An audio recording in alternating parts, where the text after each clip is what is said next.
It's 1:02, and we'll call the meeting back to order from the 10 a.m. recess. Amanda, could you call the roll, please? Here. Here. Here. All righty, we've got 4 items to handle today. 2 are our minor rezones, and then we've got a variance that we'll handle as the Board of Adjustments.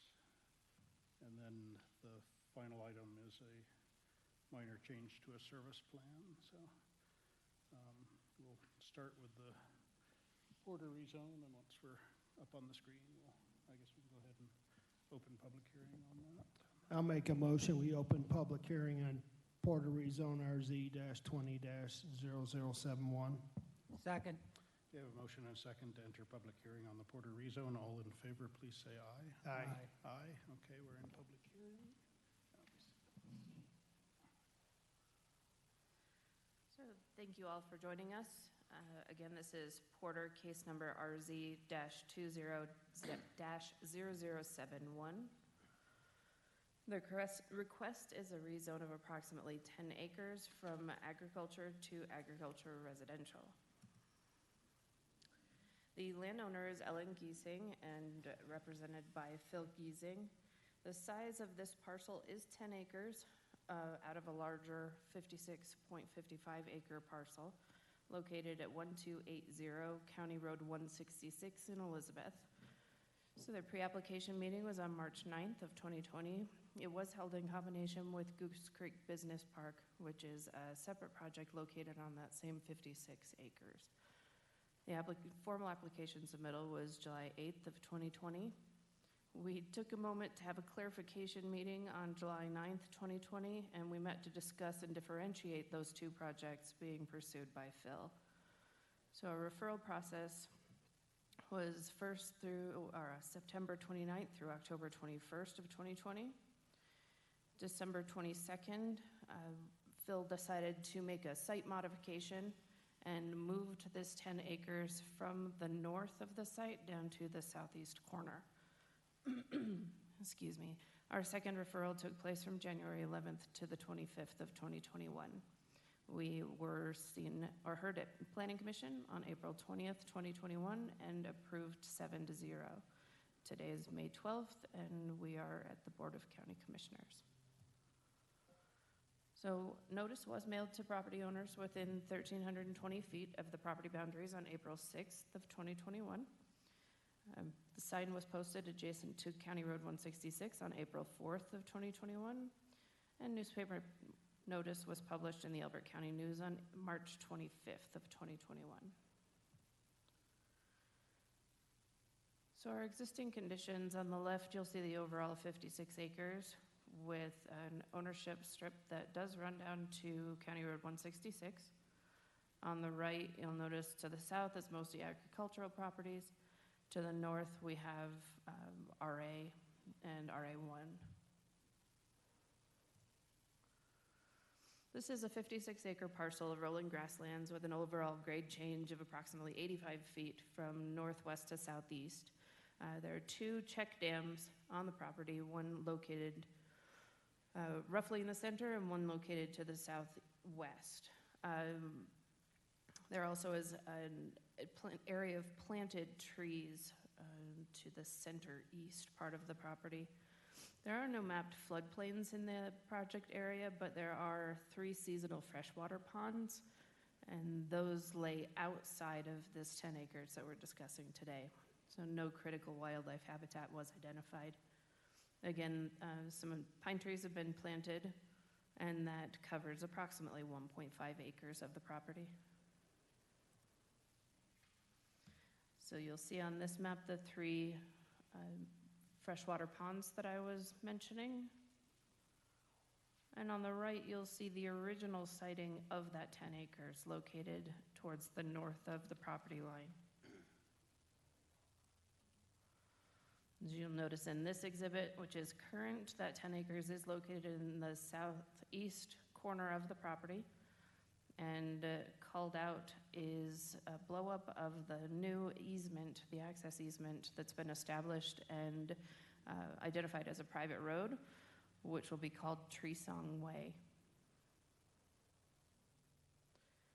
So the application was sent to referral agencies per Elbert County regulations. It was sent to Elbert County Agencies of Public Health, the Assessor's Office, Building Department, Road and Bridge, OEM, the engineer, clerk and recorder, treasurer, county manager, and sheriff. The outside entities, excuse me, including Elizabeth Fire, Colorado Division of Water, Elizabeth School District, Parks and Wildlife, Fish and Wildlife, Kiowa Conservation, the Town of Elizabeth, IREA, New Star, Phillips 66, Valero, Colorado Interstate Gas, and Front Range Pipeline. With the comments we received were no objection from the building department. The assessor wanted to see access from Cricket Circle, which is a part of the previous development to the east of this parcel. But Phil worked with Greg Tolles in the assessor's office and came to a mutually agreed access easement from County Road 166 and along that 30-foot ownership strip. Elizabeth Fire Protection District wanted more information initially on the access. They did approve access and fire flow in the second referral process, and the applicants will pay the cash in lieu fee. Elizabeth School District will require cash in lieu fees and improvement fees. IREA has existing utility easements that must be included in the exhibit, which has been modified to show those. And a new easement will have to be created and dedicated to access the residents in the future. So that is either along a property line or a separate dedication along Treesong Way. Kiowa Conservation District had no objection, and neither did the pipelines or Colorado Fish and Wildlife. We did receive public comment, which was included in our project file. The major concerns in that are regarding access and rubbish. What I will say now is that rubbish has been attended to. I know that Mike Moore was involved at one point. I know that they also have worked with state agencies, and Phil can talk more specifically about that when he comes up. Access, there was some concerns about the access from 166 actually being an access easement as opposed to just a utility easement. That is actually allowable, and that easement that has been established with Greg Tolles is permissible. So the Colorado Division of Water Resources was kind of our most challenging to identify in terms of the referral process. I say that because originally, like I said, the two projects were being referenced in the same documentation. We tried to have Division of Water separate their referral comments, but didn't have a whole lot of luck. And so this is the clarification I've included in your packets that I'll just go through quickly. At the beginning of the application process, two projects were proposed by Phil Giesing. It was appropriate to hold the pre-app meetings at the same time. The result was cross-pollinating of sorts when it came to documentation. Many pieces of information contained mention of both the Porter Minor subdivision and Goose Creek Business Park. While an effort to separate the projects on paper was made, casual use of the names has continued to muddy the waters. So I'll address the outstanding confusion here on the water. Referral 1, Colorado Division of Water, letter dated October 2nd, 2020. The Division of Waters, they recognize the unrelated EDZ site plan project of proposed storage business, Goose Creek Business Park, and they called that out as Goose Creek Business Park subdivision. Porter Minor Development, which they called out as Goose Creek Minor Subdivision Lot 1, and what will be the residual acreage of approximately 35 acres of ag land. Lot 1 is then referenced in that document as part of the business park and the subject of this application, or the Porter rezone. So the resulting feedback referenced the business and irrigation and did not confirm water supply for the Porter Minor development. During referral to the letter dated January 21st, 2021, while an effort to identify the project as Porter Rezone Minor Development was made, the response was again a combination of projects. The upshot is that there are currently no wells on any subject property. The Division of Water estimated demand for the 10-acre lot, Porter called Lot 1 of Goose Creek Minor Subdivision in the water letter, is 0.55 acre-feet per year from the Upper Dawson, which will require 0.55 acre-feet per year from the Laramie Fox Hills for augmentation.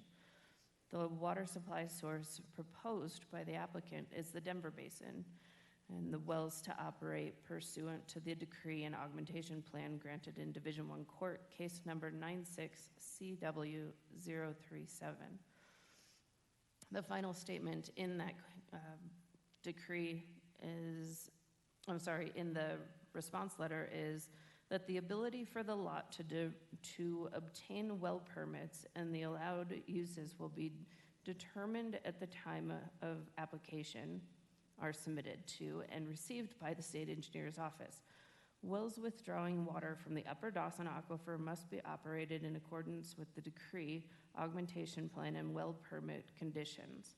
The submitted material states that Upper Dawson Aquifer water used in this development shall be used according to the decree in case number 96CW037.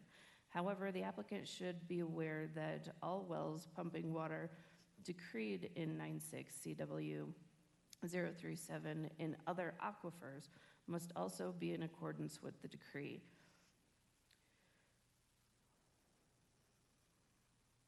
The augmentation plan allows for uses that are limited. If the applicant seeks a well permit in the Upper Dawson Aquifer for uses that are not allowed under the augmentation plan, then an amendment to the augmentation plan would be required before a well permit could be issued for such uses. So ultimately, it doesn't matter where they pull the water from, they have the rights to it. And they have to follow the decree for the augmentation plan no matter where they choose to pull the water from. So the applicant recognizes that the requirements of the decree in case number 96CW037 will apply to all wells no matter the aquifer at the time of well permit. The existing water supply and arbitration are in your packets, and if you'll note that the water plan was established prior to any subdivision of the Giesing's original parcel. So if you see the map below, our current parcel that we're talking about is that western half.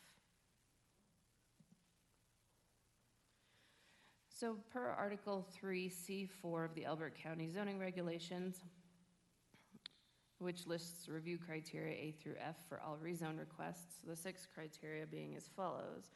A, whether the proposed rezoning conforms to and is generally consistent with the goals and policies of the Elbert County Comprehensive Plan. B, whether the proposed rezoning is compatible with surrounding land uses. C, whether the proposed rezoning would adversely impact the provision of public services. D, whether the proposed rezoning would adversely impact the environment. E, whether the proposed rezoning would create unreasonable traffic congestion or burden the existing road system without improvements. And F, whether the proposed rezoning will not otherwise be detrimental to the health, safety, or welfare of the present or future inhabitants of Elbert County. And the staff has the following evaluation based on the goals and policies outlined in the Elbert County Comprehensive Plan update.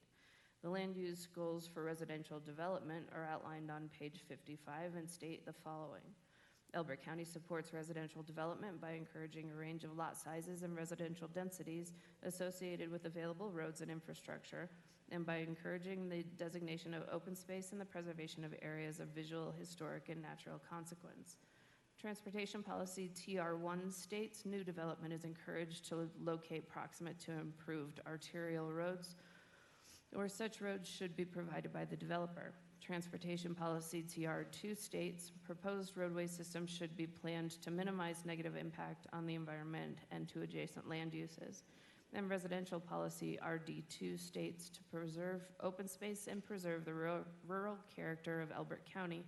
Clustered residential development patterns are encouraged on lands within 1 mile of paved roads and existing utility corridors where they exist and within the 3-mile service and/or influence areas of county towns. The staff evaluation finds that the site is located on the existing major thoroughfare of County Road 166, thus fulfilling the goal of policy TR1. The proposed access will be constructed to county standards and will provide access to lots 1 and 2, while also serving the proposed Goose Creek Business Park, thus complying with policy TR2 by avoiding multiple access points. Approval of this rezone to agriculture residential would allow the landowner to subdivide this property into a total of 2 lots per policy RD2 and the Elbert County Residential Development Goals. So based on Article 3C4 of the Elbert County Zoning Regulations, staff finds the following. A, the proposal in general conformance with Elbert County Comprehensive Plan. B, the proposal meets the criteria for approval in the Elbert County Zoning Regulations. C, the Elbert County Subdivision Regulations are not applicable to the rezoning application. D, the proposal is compatible with existing and allowable land uses in the surrounding area. And E, the proposal will not result in significant impact to the health, safety, and welfare of the residents and landowners of the surrounding area.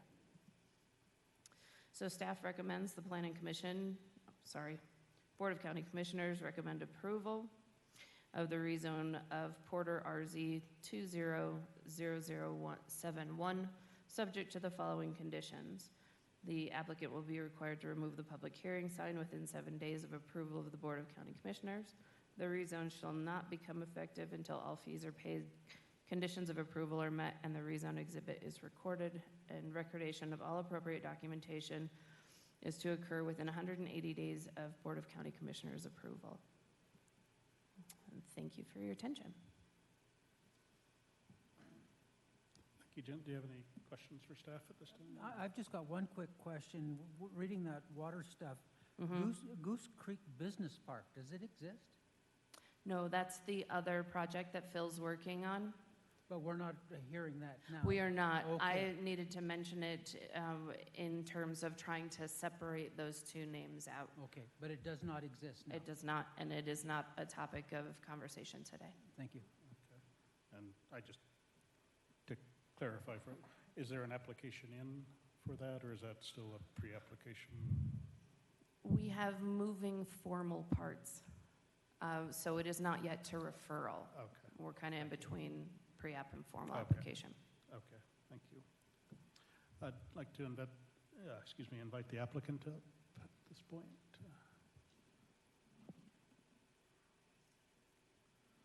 Hello, Commissioners. Phil Hello, Giesing, 40595 Cricket Circle.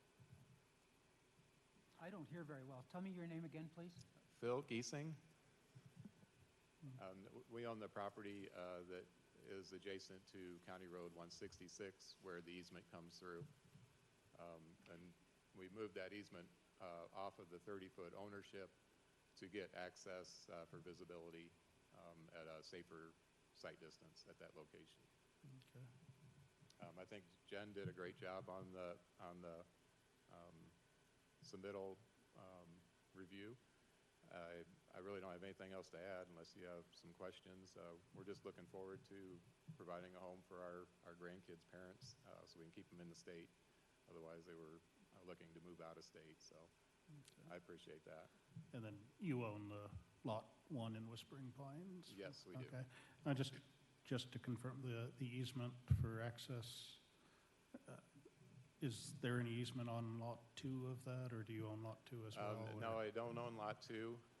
When the Whispering Meadows was subdivided, originally intended for the access to come through Cricket Circle, so I did not allow more than that 30-foot out. Otherwise, I would have moved that lot line a little bit to allow that 60-foot full right-of-way access.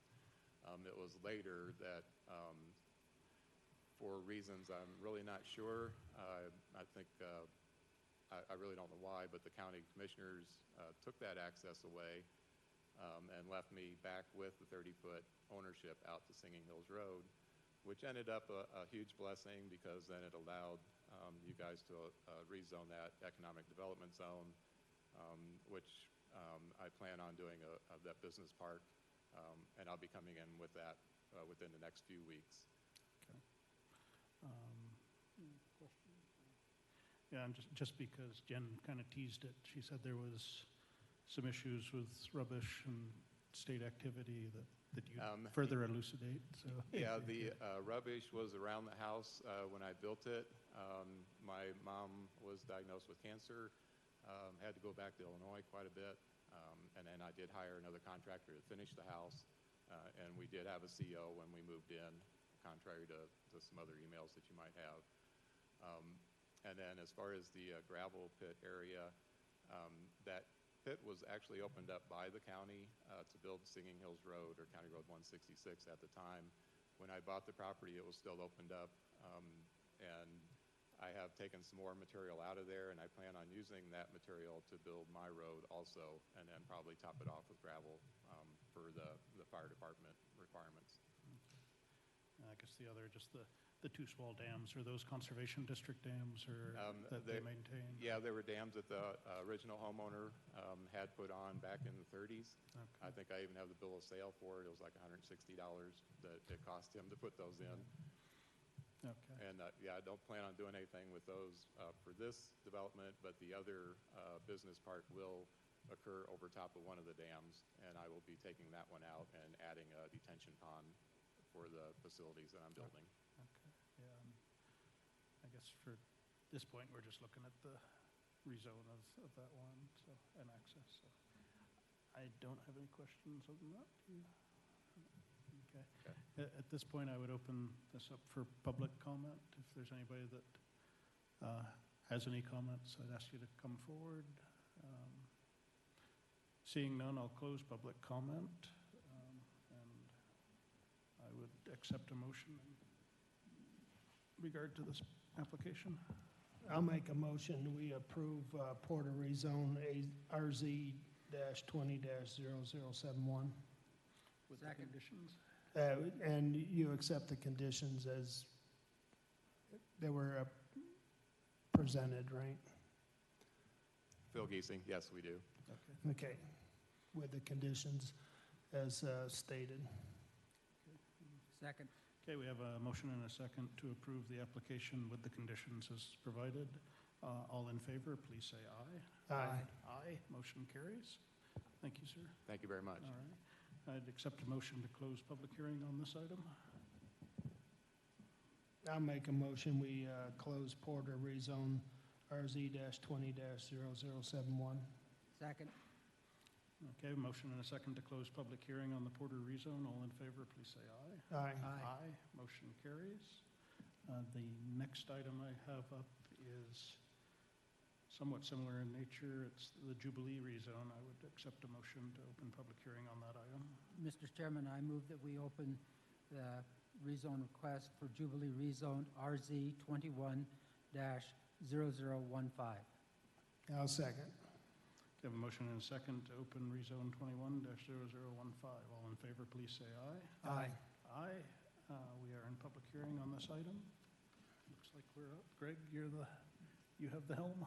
Thank you. Great. Thank you, Commissioners. I'm Greg Laudenslager of Community and Development Services.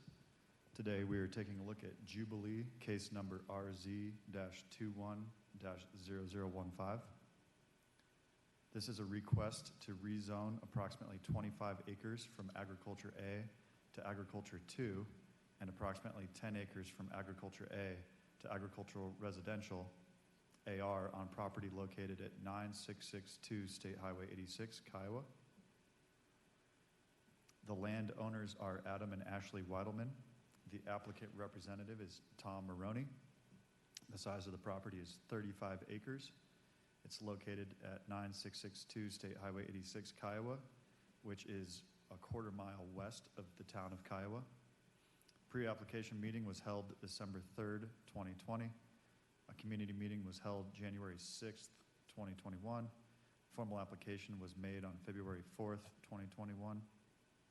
The referral process began February 18th and ended March 11th of 2021, a 21-day referral. Planning Commission voted 5-0 on April 6th, 2021 to recommend approval to the Board of County Commissioners. And today, May 12th, 2021, It's being heard in front of the Board of County Commissioners. This site is a 35-acre tract of land located at the southwest corner of State Highway 86 and County Road 134 intersection. This site is located 1,385 feet west of the town of Kiowa. This site has a maximum elevation of 6,492 feet above sea level at the southwest corner of the site and has a minimum elevation of 6,423 feet above sea level near the northwest corner of the property. The topography of the site is varied and rolling. The site has an overall grade change of 69 feet and an average slope of 4.6%, running downhill from south to north. There are no 100-year floodplains in the project area. There is a very small amount of riparian area on the project site that is designated as riverine wetlands by the U.S. Fish and Wildlife Service. This area is very small and runs along the north property line for approximately 100 feet. Native grasses typical of the high plains cover the majority of the site except for a low-lying drainage that is classified as wetlands by the U.S. Fish and Wildlife Service. Notice was published in the Elbert County News on March 18th, 2021. Public notice sign was posted on property March 23rd, 2021, and public notices were mailed to property owners within 1,320 feet of the property boundaries on March 23rd, 2021. Here we have the notarized certification of mailing, the affidavit of publication, and the notarized certification of sign posting. Here's a vicinity map showing the town of Kiowa to the east and the site to the west of that. You can see that the majority of the zoning is agricultural A, with one RA zoned property to the northwest. The referral comments were received from Elbert County Public Works with no objection, Elbert County Public Health, no objection, Town of Kiowa had no objection, Colorado Division of Water Resources had no objection, Intermountain Rural Electric Association had no objection, the Kiowa Fire Protection District had no objection, and Phillips 66 and New Star Energy had no objection. Again, the applicant is requesting a rezone of approximately 25 acres from Agriculture A to Agriculture 2 and approximately 10 acres from Agriculture A to Agriculture Residential. Here's the rezone exhibit. The northern lot is the A2 zoned 25 acres and the southern lot is the AR zoned property. Article 3C4 of the Elbert County zoning regulations lists review criteria A through F for all rezone requests. The 6 criteria are as follows. A, whether the proposed rezoning conforms to and is generally consistent with the goals and policies of the Elbert County Comprehensive Plan. B, whether the proposed rezoning is compatible with the surrounding land uses. C, whether the proposed rezoning would adversely impact the provision of public services. D, whether the proposed rezoning would adversely impact the environment. E, whether the proposed rezoning would create unreasonable traffic congestion or burden the existing road system without improvements. And F, whether the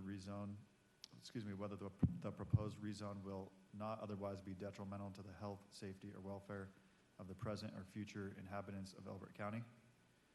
And the findings of such are that A, the proposed rezoning complies with the goals and policies outlined in the Elbert County Comprehensive Plan.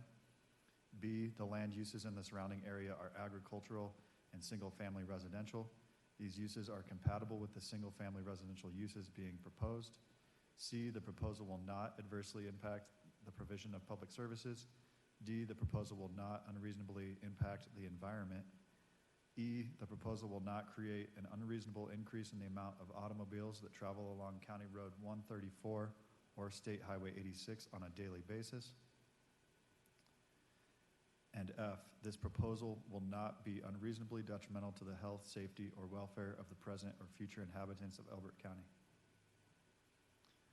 In addition, staff has the following evaluation based on the goals and policies outlined in the Elbert County Comprehensive Plan. The land use goals for residential development outlined on page 55 states the following. Elbert County supports residential development by encouraging a range of lot sizes and residential densities associated with available roads and infrastructure, and by encouraging the designation of open space and the preservation of areas of visual, historic, and natural consequence. And in consideration of the findings above, and as we understand it, that there are no objections from other governing bodies, Community and Development Services and the Planning Commission recommend approval of Jubilee RZ-21-0015, subject to the following 3 conditions. Condition 1, the applicant will be required to remove the public hearing sign within 7 days of approval by the Board of County Commissioners. 2, the rezone shall not become effective until all fees are paid, conditions of approval are met, and the rezone exhibit is recorded. And 3, recordation of all appropriate documentation is to occur within 180 days of Board of County Commissioners approval. Thank you.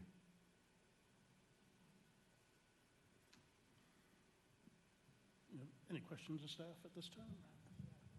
Okay, I'd like to invite the applicant's rep up. Afternoon, Commissioners. Tom Maroney, P.O. Box 902, Elizabeth, Colorado. I really don't have anything else to add. It's pretty straightforward. I do have a request that the applicant has asked me to make, and so I thought I'd bring it forward to you guys today. That the back lot is agricultural residential. That's a 10-acre lot. The front lot's 25, which is A2. I would like to know if the commissioners would consider that the 25 acres on the front still be eligible for the EDZ zone.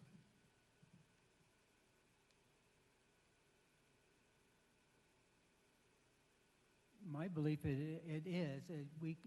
It's still A, but you'd still have to come to us to... Oh, I understand that. Okay. Yes, sir. Yes, sir. I just wanted to be clear on it.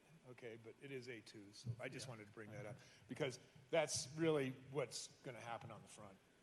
I mean, we've already got people looking at it, so I just wanted to clarify that. I was wondering why you didn't say that. But I don't have anything else unless you have questions. Just at the community meeting, were there any issues of substance that came out of the community meeting, or much interest? No. Okay. No, we gave an easement to the property owner to the west because the fence was off 6 feet because it was going to be on a gas line. So I have the easement. I haven't recorded it. I had to wait until this got approved, hopefully. But that easement will be recorded, so we gave an easement to the property owner to the west. That gas line goes down to the house?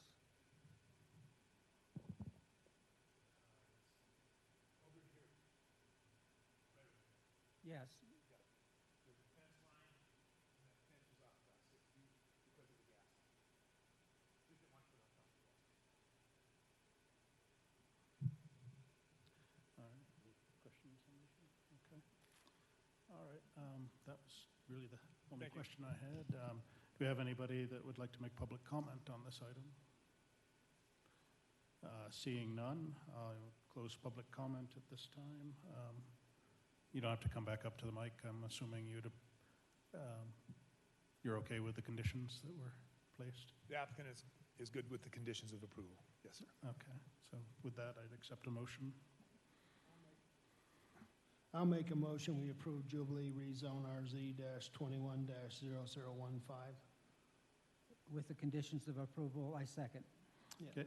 We have a motion and a second to approve Jubilee rezone RZ-21-0015 with the conditions of approval as stated. All in favor, please say aye. Aye. Aye. Motion carries. Thank you, sir. I'll make a motion, we close Jubilee rezone RZ-21-0015. Second. Okay, I have a motion and a second to close public hearing on this item. All in favor, please say aye. Aye. Aye. Aye. Public hearing is closed on this item. The next item we will be considering as the Board of Adjustments. I would accept a motion to hear the Arrowhead Trail major variance as the Board of Adjustments. I'll make a motion that we open the Board of Adjustments to hear Arrowhead Trail major variance VA-21-0018. Second. Okay, we have a motion and a second to open and hear the Arrowhead major variance as the Board of Adjustments. All in favor, please say aye. Aye. Okay, we're in public hearing on this item. And this is yours, Jen? Okay. Once you're up, we'll go.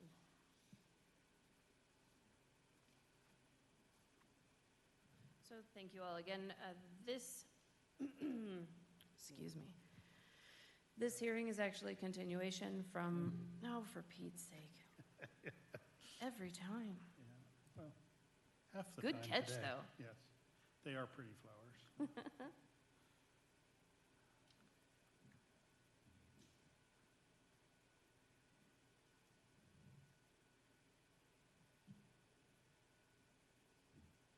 Hmm.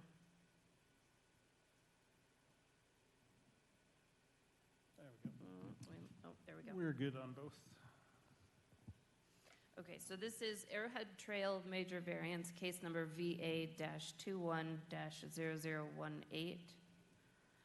It is a request for a major variance to the front setback requirements, the platted setbacks being 210 feet in front and 25 feet on the sides and 50 feet in the rear of the property.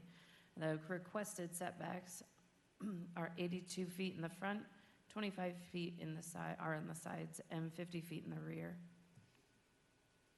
Our landowner is Shelley Anderson. She's represented by Nate Smolanek, who can't join us today, but Shelley is here with us. The size of the acreage is 6.84 acres, and it's located at 6479 Arrowhead Trail in Elizabeth. Their pre-application meeting was on December 17th of 2020. Their formal application came on February 11th of 2021, and their referral process took place between February 18th and March 11th, 2021. As I was mentioning, this is actually a continuation from the Board of Adjustments hearing on April 28th, 2021, continued to today, May 12th, and they wanted to make sure that we had all commissioners available to us. So our location and surroundings, this is part of Arrowhead subdivision. You'll see in the bottom left, it is surrounded by primarily agricultural land, but that is an area that has quite a few smaller subdivisions, mostly containing RA1 properties. On the right, you can see we are in the southwest portion of Arrowhead development. So the 6.84 acre parcel identified as lot 14 within Arrowhead subdivision. The property slopes significantly down to a drainage area and large stand of mature pines which run northwest to southeast, roughly cutting the property in half. The front of the lot is relatively level, but is limited to approximately 0.7 acres of space.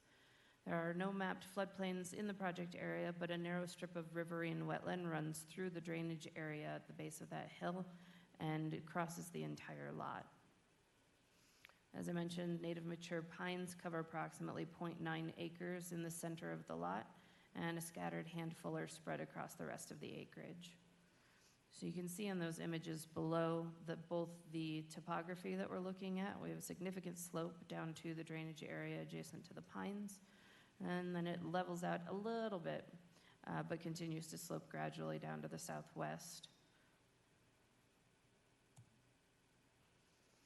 So in Arrowhead as it stands, the platted neighborhood, you'll see in the bottom left-hand corner, there are a handful of lots that, for whatever rationale at the time, were identified to have different setbacks along the frontage. They range in how significant those setbacks are, but the builds that have taken place in that neighborhood have left us with the map on the right. There are presently 2 properties that have less than 100 foot front setbacks. And then the majority of the lots are between 100 and 200 or greater than 200 feet for their frontage setbacks. They did the notice of public hearing to owners within 1,320 feet of the property, and that was on April 7th of 2021. They posted the sign along Arrowhead Trail on April 7th of 2021, and their newspaper notice was published in the Elbert County News on April 8th of 2021. So today we're looking at these details as our request. So as we stated, we're going to not adjust the side setbacks of 25 feet.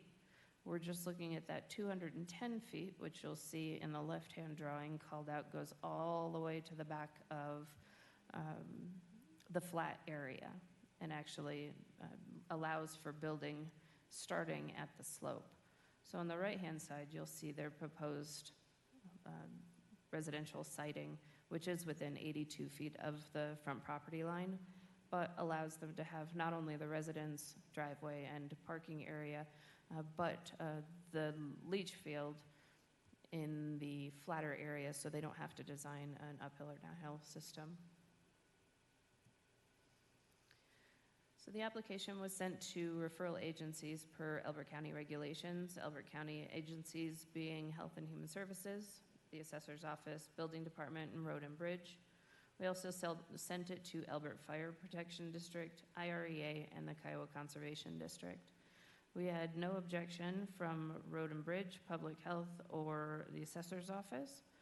And IREA had no objection, but wanted to note that in one of the drawings, there is a box labeled IREA, and that doesn't actually belong to them. It's just for future reference, not topical to this discussion. We did receive a couple of public comments. Gary O'Leary has joined us here today. They're located directly across the street to the northeast at 6480 Airhead Trail. And they're concerned about the view of the mountains in Pikes Peak being obscured, that it does set a precedent to request variances to setbacks in the neighborhood, and that the plat was established for a particular reason. And he's concerned about home values in this, in the neighborhood. The Carlsons, located at 6451 Arrowhead Trail, which is the western boundary of Shelley's lot, is actually in support of the application, and mentioned specifically that precedent does exist for this already. That is the email that I had printed out and handed to you at the beginning of this meeting. He does elucidate a number of other benefits of the variance request. So Article 3J7 of Elbert County zoning regulations lists review criteria A through E for all variance requests. The 5 criteria are as follows. By reason of exceptional narrowness, shallowness, or shape of a specific piece of property, topographic conditions, or other extraordinary and exceptional situation or condition of the piece of property, the strict application of the regulation would result in peculiar and undue practical difficulties for, or peculiar and unnecessary hardship on, the owner of the property. Staff finds that the lot in question is constrained by a significant slope that begins approximately 110 feet from the property line. If the platted 210 setback was used, the structure would be forced to the rear of the riverine wetland area, requiring access to cross that drainage. B, the extraordinary and exceptional situation or condition of the property that is stated is the reason for the proposed variance is not self-imposed. We find that the limitations were created at the time of development and platting. C, the proposed variance complies with the purpose and intent of the standard to be varied and generally observes the spirit of the zoning regulations. We find the intent of setbacks is to keep privacy and separation between uses and structures. The proposed variance encroaches only towards Arrowhead Trail, which does comply with the purpose and intent of the standard that is being requested to be varied. D, the proposed variance will not substantially impair the appropriate use or development of adjacent property. We find the proposed variance does not encroach on the neighboring residential lots. Both Elbert County Road and Bridge and IREA have no concerns about the variance affecting the subject of their respective oversight. There's no HOA to approve this proposal, but the existing variation in setbacks in Arrowhead subdivision has an established favorable staggering of structures that this variance would support. Of the 36 lots within Arrowhead, 4 have front setbacks of less than 100. 10 sites are within 100 to 150 feet of the frontage, and the remaining 22 are greater than 150 feet. The proposed variance is the minimum variance that will afford relief with the least modification possible of the zoning regulations. For item E, we find that the proposal is a minimum relief to be able to appropriately site both a new structure while planning for required septic and desired structures while protecting existing trees on the front of the site. Standard RA1 setbacks are 100 feet from the front and 25 feet from the sides and rear, making 82 feet a difference of only 18 feet from the norm. So staff recommends that the Board of Adjustments find that 1, the proposal is in general conformance with the Elbert County Comprehensive Plan. 2, the proposal meets the criteria commonly associated with variance requests. 3, the Elbert County subdivision regulations are not applicable to the application. 4, the proposal is compatible with existing and allowable land uses in the surrounding area. And 5, the proposal will not result in significant impact to the health, safety, and welfare of the residents and landowners of the surrounding area. So in consideration of the criteria set forth in the Elbert County zoning regulations, and as we understand it, that there are no objections from other governing bodies, the recommendation of Community and Development Services is that the Board of Adjustments approve the major variance for Arrowhead Trail VA-21-0018 to allow for an 82 feet front setback instead of the platted 210 feet front setback on the property located at 6479 Arrowhead Trail, Elizabeth, subject to the following conditions. Single condition being that the applicant will be required to remove the public hearing sign within 7 days of a decision made by the Board of Adjustments. Thank you all. Thank you. Any questions for staff? All righty. I'd invite the applicant up to provide any additional input. Hello. Hello, ma'am. If you could just give your name and address for the record. Shelley Anderson. My current address is 352 Antelope Run, Elizabeth, Colorado. Okay, thank you. So do you have anything to add to what staff had provided? I'm curious how long you've owned the property. We purchased it in May of 2019, and just trying to get my house up for sale, and then have my son-in-law and my daughter will be building for me. No, I think Jen explained everything very well. From the sketch, it looks like the intent is a single-story ranch Yep. home? Yep, nothing big. Nothing tall, okay. Any questions? Just one question. If I understand your application in that correctly, basically the terrain dictates what you're asking. Yes. It's only, otherwise we would have been fine with it. It's just the terrain. Anything? Okay. All righty. Just curious, so does IREA provide power in that area, or is it Mountain View? I believe so. It is yes. IREA? Yep. Okay, thank you. So it's just a box that wasn't theirs? Okay. Yeah. All right, I just want to make sure we didn't hit the wrong utility. That's all the questions we have at this time. I assume if we go forward, you agree to take down your sign? Yes. Okay, thank you. All right, At this time, I would open this up for public comment. Thank if you. there is any. Sorry. Again, if you could give your name and address for the record, sir. My name is Kevin Adams. I live at 6507 Arrowhead Trail, which is next door to the east of the lot. And I have no objection. I think the land pretty much dictates this is a good location for the house. Yeah, okay. Thank you, sir. Okay, thank you. Sir?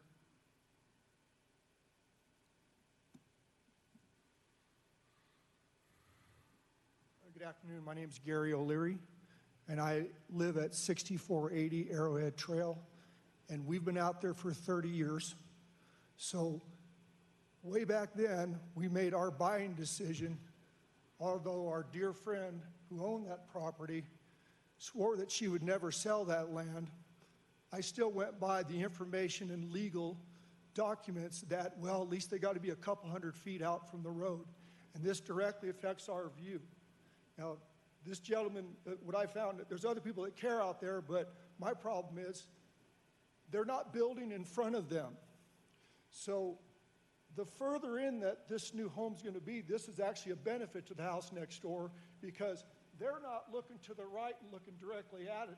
It's now towards the road. So I can see why they'd be for it. We're against it because I feel like your marker's your marker. That's the information that we went by when we bought the house years ago. And I've been out there for years. And we're getting ready to retire. And this is a quality of life for us. Could you imagine the displacement of your view of the mountains when you finally get ready to retire? We know the house is coming, you know, but it's kind of like my hand. If this is 210 feet, I can see the structure, but I can still see you guys who are the mountains, okay? If you move it in 82 feet, it's kind of like blocking the sun with your hand. I can't see the mountains.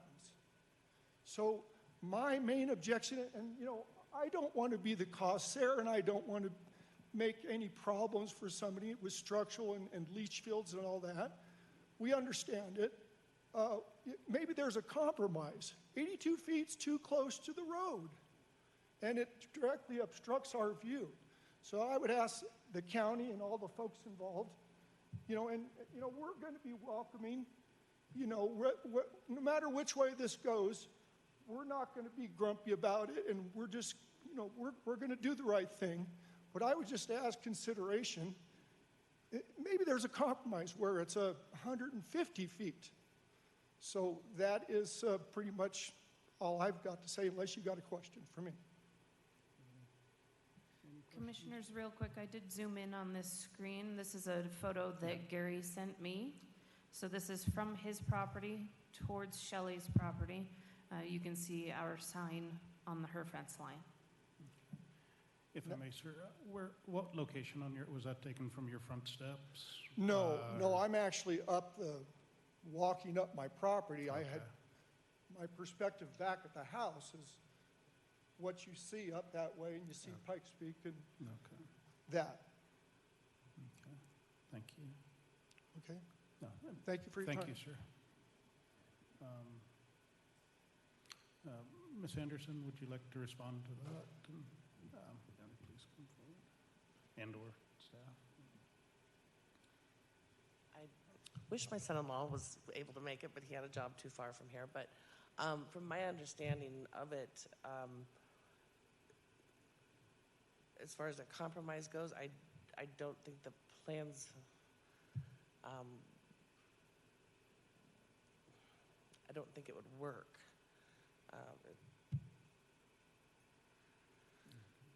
I'm looking at the contour map, which indicates the flat part and the rate of dip and that kind of thing. There's no scale on this that says how far apart these contours are, but it looks like the dip behind your proposed location is pretty steep. Yeah, it's very significant. So even just having access then would be a challenge. I'm sorry, what was that? Then even just having access would be a challenge. Access to, To where you, if you move the house back down the slope, there'd be other considerations other than just location. oh yeah, yeah.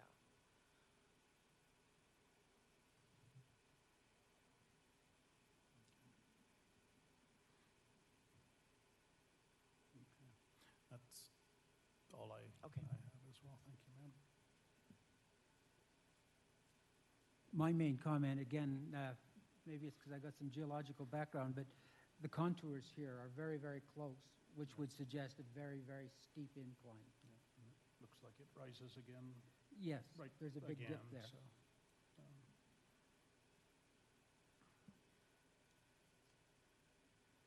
And commissioners, to give you an idea, that grade change,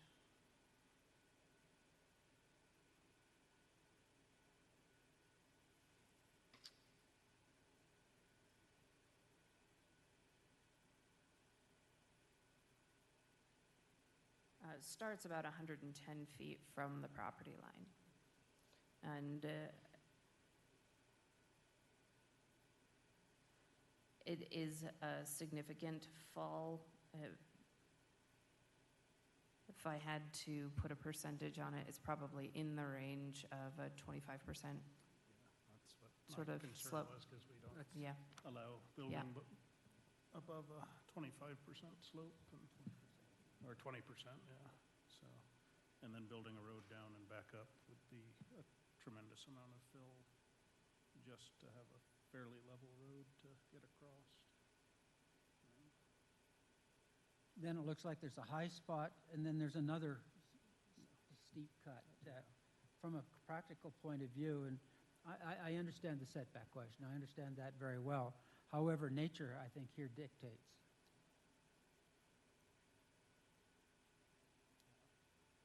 And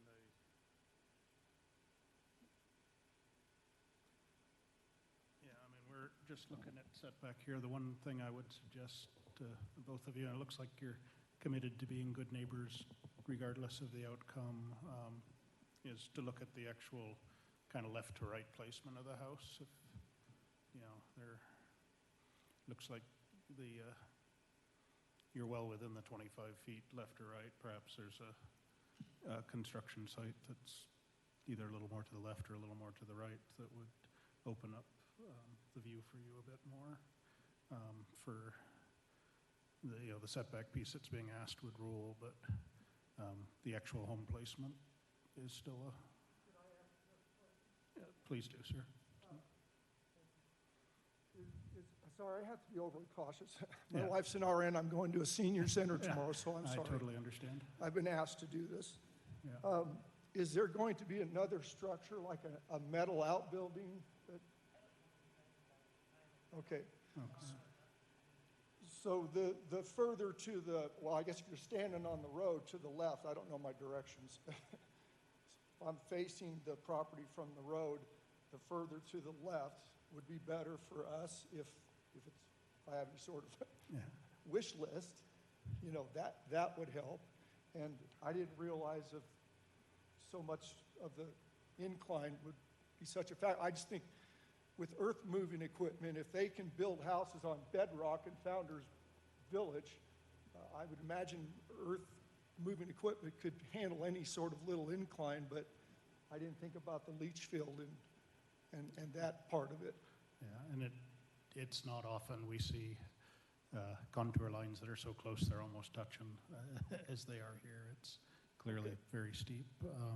Yeah, and that would be an ask between neighbors when you do the final siting of the home. It looks, I mean, again, there's stuff that we can't dictate within that setback, Well, but it looks like there's an opportunity. we don't want to cause a lot of problems for you folks, and, we want to welcome you, and I understand, but it is, I just felt like I needed to let somebody know, it does matter what you signed 30 years ago. I imagine 10 years from now, if you went by the rules of today, what everybody signed, and then 10 years from now, somebody comes along and says, hey, we're going to change that. Forget what we wrote 10 years ago. That doesn't matter. Now we're going to change the rules. And I can only go by the information we had at hand back then. Yeah. So, I understand, sir. thank you. Thank you, sir. With that, I would accept a motion. Mr. Chairman, recognizing the geological terrain that's on this property, I move that we approve the Jubilee Arrowhead Trail Major Variance VA 21-0018, and with just the side recommendation, work together if you can. I'll second. Okay, we have a motion and a second to approve the variance. All in favor, please say aye. Aye. Aye. Aye, motion carries, but please work together to be good neighbors. I'll make a motion, we close Arrowhead Trail Major Variance VA-21-0018. Second. Motion and a second to close public hearing on this item and close the Board of Adjustments. All in favor, please say aye. Aye. Aye, motion carries. We return in our original hats as the Board of County Commissioners. I would accept a motion to open public hearing for the amendment to Spring Valley Ranch Service Plan amendments for District 4, District 5, and District 6. I'll make a motion, we open Spring Valley Ranch Service Plan amendments for metropolitan districts number 4, number 5, and number 6, SR-21-0020. Second. A motion and a second to open public hearing on this item. All in favor, please say aye. Aye. Aye. Motion carries. We're in public hearing. And we'll Bear give, with me just a second. we'll give you a few moments to catch up with us.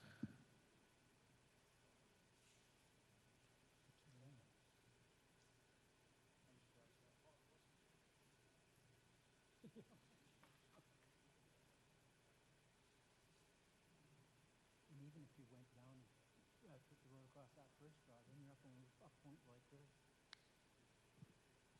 And just a reminder, the commissioners, there may be a call that needs to be made during this hearing. Okay, so this is the Spring Valley Ranch Service Plan amendments for Metro Districts 4, 5, and 6, SR 21-0020, which is a request to amend the Metro Districts 4, 5, and 6 service plan, specifically to remove the sentence that was in the plans that were approved last year that says all debt-related ballot questions shall be drafted so as to limit the district's debt service mill levy to the maximum debt mill levy, sorry. Other changes, I think, are just minor within the text as far as dates and referencing the approval from last year. That is the thrust of the requested amendment. So the property owners, Spring Valley Land Investments LLC, and applicants, the Spring Valley Metro Districts 4, Spring Valley Metro District 5, and ALF Spring Valley LLC for District 6. Application was submitted March 9th, 2021. It was referred to third-party attorney Butler Snow LLP. Planning Commission was April 20th, 2021, was recommended for approval 7-0. And then we have today's Board of County Commissioner meeting May 12th, 2021. Public notice, the property owners within that, and actually I think I need to correct this. I think I corrected it in my staff report to the BOCC. The notice was actually sent, if I remember correctly, to all members within the district and any metro districts and municipalities within 3 miles of the districts. Yeah, that's the way the report read. So. Yeah, the sign was posted February 2nd, 2020. Sorry, that should say 2021. And the Elbert County News, January 30th, 2021. Thought I had all my errors fixed. So service plan evaluation, again, the proposal is consistent with criteria in the Elbert County zoning regulations, Article XVID. That states that all service plan applications shall be reviewed using criteria established in Section 32-1-2032 CRS. And again, professional services were enlisted by an attorney with Butler Snow who specializes in service plan review and confirms that all state statutes have been followed. These are same type of recommendations that we usually have for service plans. I know they're unusual because we don't see them very often, but there is sufficient existing projected need for organized service in the area to be serviced by the districts, and the existing service in the area to be served by the district is inadequate for present and projected future needs. The districts are capable of providing economical and sufficient service to the area within their proposed boundaries, and the proposal is compatible with existing allowable land uses in the surrounding area, and the area to be included in the districts does not or will not have the financial ability to discharge proposed indebtedness on a reasonable basis. Again, I'm keeping this the same as what it was previously. There were no changes to all those numbers. It's just that sentence and minor date updates. adequate service is not or will not be available to the area through the county or other existing municipal or quasi-municipal corporations, including special districts, within a reasonable time frame and on a comparable basis. And the facility and service standards of districts are compatible with the facility and service standards of the county within which the districts are located, and each municipality which is an interested party under Section 32-1-2041 CRS, and the proposal is in conformance with the master plan adopted pursuant to Section 30-28-106 CRS, and the proposal is in compliance with and duly adopted county, regional, or state long-range water quality management plan for the area, and the creation of the districts will be in the best interest of the area proposed to be served. So it's the recommendation of both staff and the Planning Commission for approval of SR-21-0020. Thank you. Thanks. Any questions for Christina? No, I'm going to wait till the applicant comes up.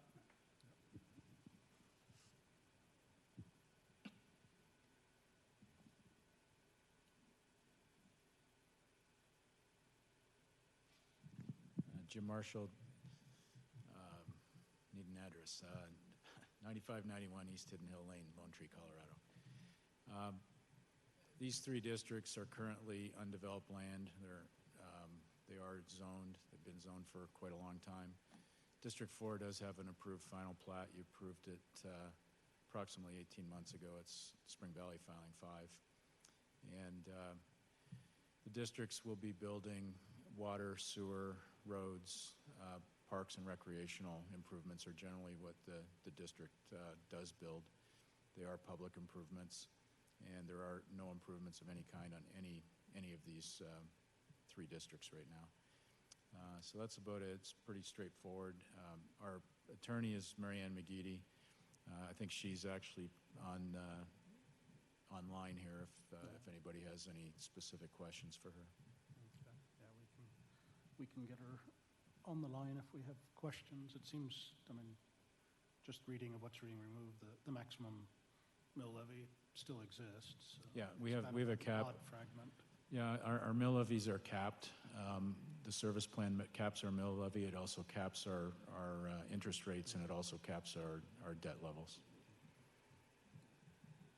We're not changing any of that. Sorry. Thank you.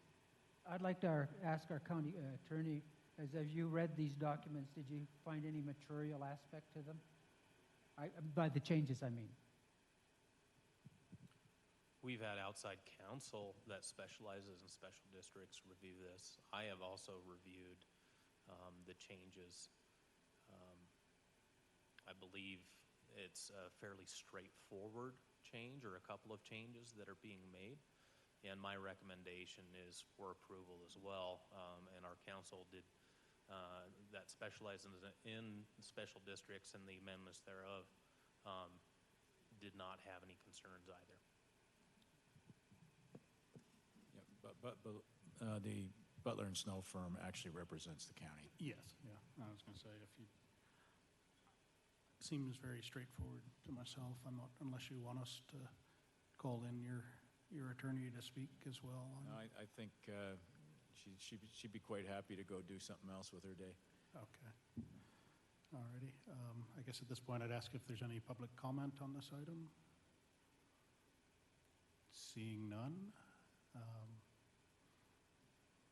I would accept a motion to approve the requested changes to Metro District service plans for Metro District number 4, number 5, and number 6. Mr. Chairman, I move that we approve the service plan amendments for Spring Valley Ranch, service plan amendments for Metropolitan District 4, Metropolitan District 5, Metropolitan District 6, as presented.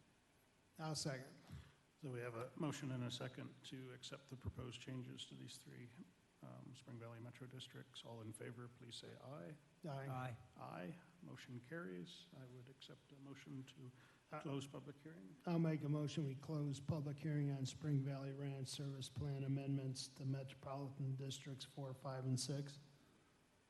Second. Okay, a motion and a second to close public hearing on this item. All in favor, please say aye. Aye. Aye. Motion carries. We're out of public hearing. There being no further hearings or agenda business before us. Mr. Chairman, I move we adjourn. I'll second. Okay, a motion and a second to adjourn for the day. All in favor, please say aye. Aye. Aye. Motion carries. We are adjourned. Thank you.